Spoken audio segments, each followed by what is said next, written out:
25th of December. You know what day that is? Darwinmas. You ever heard of Darwinmas? Probably not, because I just made it up. What happens on Darwinmas is that we expose some Darwinian delusions. In fact, Darwinmas happens from the December 25th all the way to December the 24th the next year, all year round.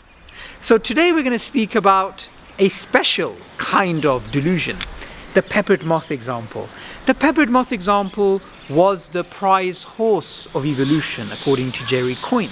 And this amazing example, let's look at this example. What was it? What was this groundbreaking research? Well, 1950s, H.B. Kettlewell, he did an experiment in which the hypothesis was that you have a different colored moths, black and white, and the black moths were more likely to survive because of pollution. Pollution made the trees darker, so then the black moths were better camouflaged than the white moths, which were earlier better camouflaged, so the birds ate the white moths rather than black moths, so they became prevalent in the population. And when he did the experiment, he took pictures, and then they were published all over the world, and they were put in textbooks and taught in documentaries everywhere. You find those pepper moths everywhere.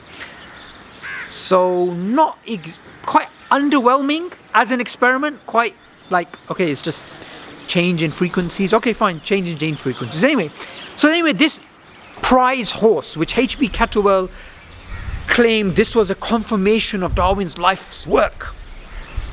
This underwhelming event. 1980s, 30 years later roughly, the trees were more clean, and because of that you would expect that the lighter color moths are going to become prevalent, and the black color moths, which are going to be resting on the tree trunks, are going to be more likely to be eaten by birds, and therefore you're going to have a switch in the population. That didn't happen, so something looked fishy.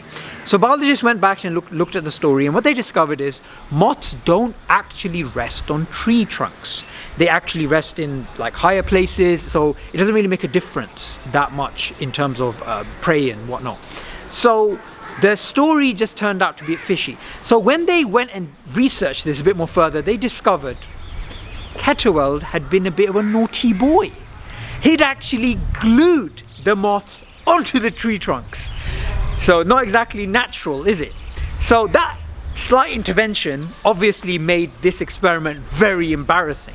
And although this is still reprinted all over the world, Jerry Coyne likened the discovery of Kettlewell's experiment as such. He said it's like finding out that Santa Claus is not real. Twice. Because the first time is obviously when you find out that your father was dressed up like Santa Claus, or your father was pretending to be Santa Claus. Second time is Kettlewell's. But I'm about to give you a third time PTSD, Jerry Coyne. And that third time PTSD is this. Even if Kettlewell's moth experiment was actually true, it would be irrelevant, because it could fit within Lamarckian evolution, neomutationism, symbiotic types of evolution, natural genetic engineering, or God forbid, intelligent design. So you're not going to be getting any Christmas presents, but it doesn't really matter, because guess what? Tomorrow, 26th of December, is also Darwinmas.